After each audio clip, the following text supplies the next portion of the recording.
Did everybody see that? It's called, it's in the truth about, let's see, I have to read it. It's about dogs here. We're talking about dogs, singing about dogs. We're praying for dogs here today. And the picture says, on the picture, maybe you guys can read it, but I'll read it too. It says, there are some simple truths, and the dogs know what they are. And the picture is from Joseph Dumer, and that was not a dog talking in the background, that was a parrot. To be specific, a Boss Marie Eclectus parrot named Cherie, a female girl. But I love this picture. I like pictures with dogs in them. I guess who doesn't? But this one really tells the truth. I mean, there are some simple truths, and the dogs know what they are. I mean,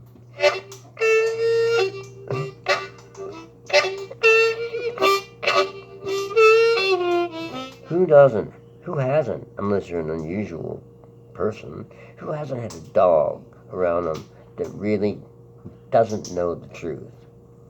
I mean, everybody almost loves dogs. Yeah, you gotta clean up after them. The neighbors complain, they bitch about their barking and their howling sometimes, and currently we don't have a dog, but that's because it hurts so much when we lost our last dog some years ago. But I wouldn't trade having had these few dogs I've had in my life for anything in the world. And I have some unusual pets, but there's something about a dog or a cat, even a cat. And we have a very special cat, Saturday cat, that to me reminds me a lot like a dog, but it's still a cat. And then that bird in the background, and they're really cool. But there's about dogs. Oh, what's about it? What's it about dogs that we all find and love so much? Let's just contemplate on that for a second.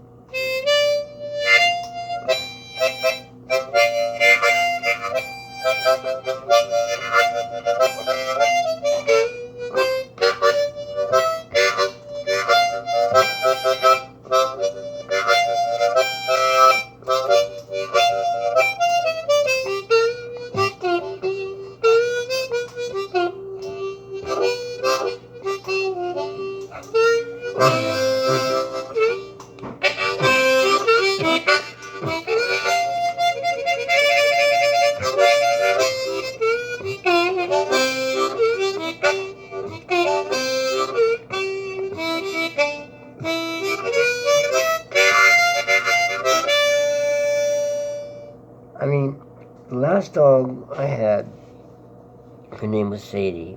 She only lived to be 7 or 8 because she got killed in an accident, I guess, because she went looking for us. She off the gate, and unfortunately, I think she got killed on the road. But before that, I had been having problems falling, and Sadie would guide me back to a chair. I mean, she wasn't trained to do that. She just knew a simple truth that I had trouble walking at times.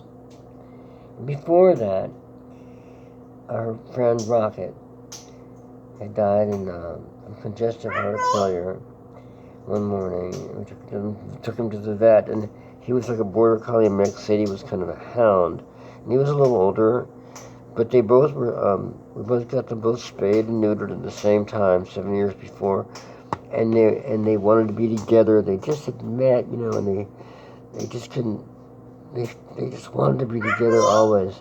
For 7 years, those two dogs were together, and it was real special to see them together like that.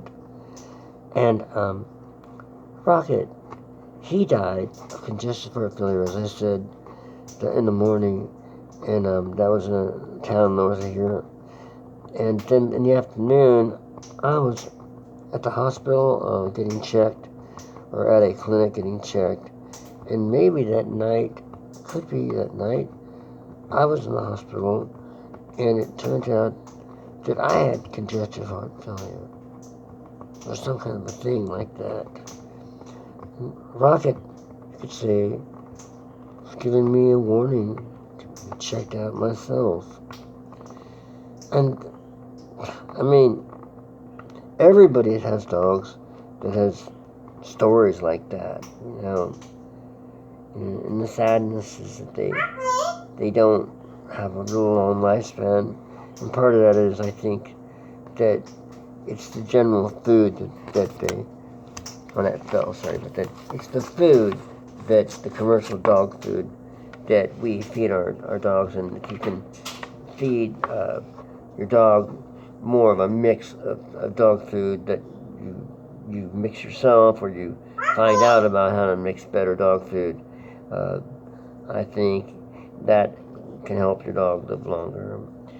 Before I had Rocket and Sadie, it had been years since I'd had a dog.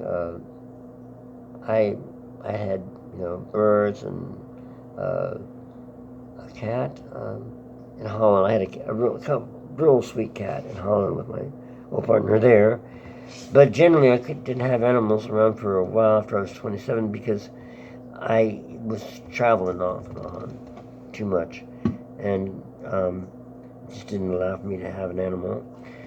But one of the reasons I wanted to quit touring as a musician was I wanted to be more a part of the animal world, and I wanted to have animals around. I wanted to get a place in the country and have some animals around and be around them. But the dog I had before, many years later, I got Sadie and Rocket, was a lab setter named Cindy. Cindy, we called her Cinders, and she lived to be 15 years old. I had her from the time I was 12 to 27, and it was so cool. We grew up on a lake. I grew up on, and she'd swim out there with us, you know, and she just, she was an incredible dog. She was with me in Mississippi when I was at RL's house many years later, when she was like 14 or 13 years old, and we'd get lost in the big soybean fields, and when I was visiting my friend RL Burnside, and you know, just having her with my life and traveling everywhere west with her and back east and the south, and she was my real road companion, and my companion as a child. I was a kid, not a child, but as a younger kid, 12, 13, and that was real cool having her in my life. And I guess let's think about Cindy for a second with a little music here.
Yeah, Cindy was a mighty special dog, and I can't tell you. I took her to I was at high school, a place where I lived in these little dorms, in 11th grade, and a lot of different people had dogs there, and I used to take her with me to class.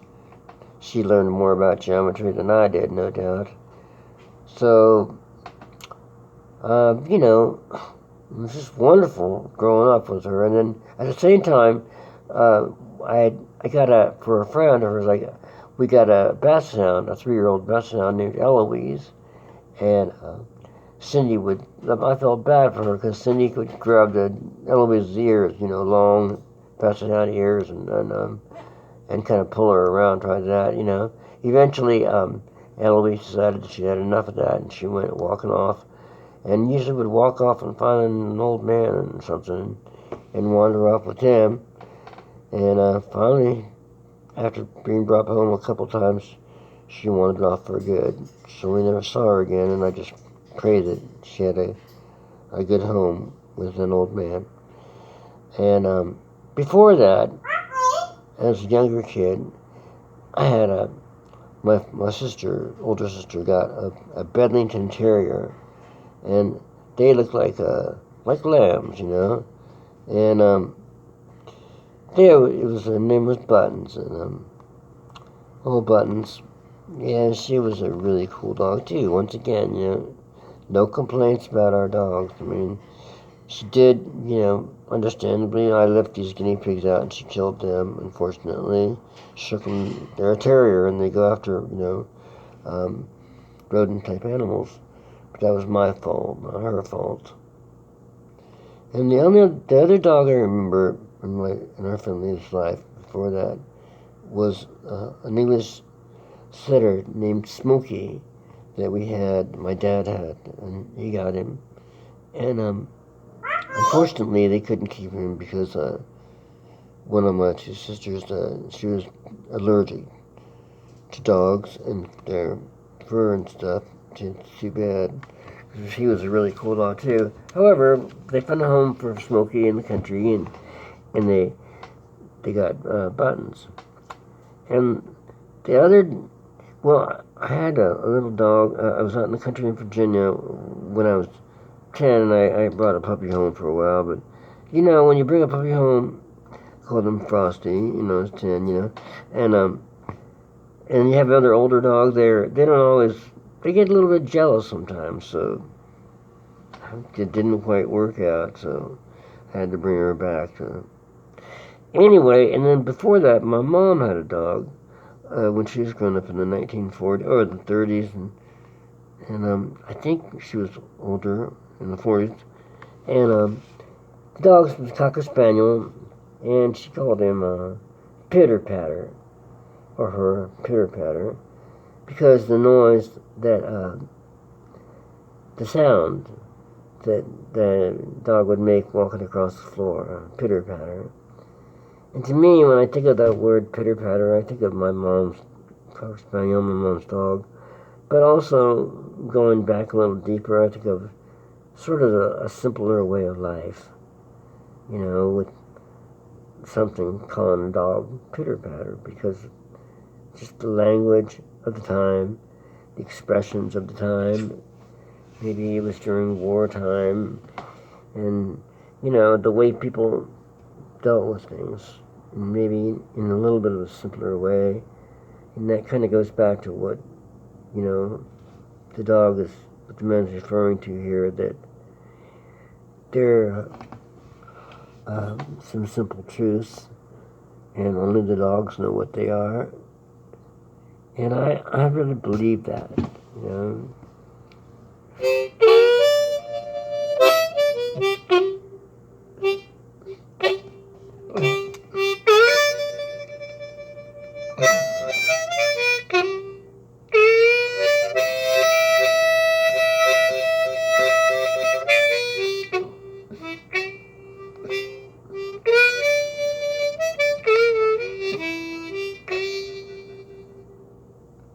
So this has all been dedicated to all of the dogs all over the world, and to our dogs.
A little clogged up at the end. Anyway, so that's what this has all been. That's what this has been all about. And I hope you scratch your dog and say hello for me tonight. Bye bye, everybody.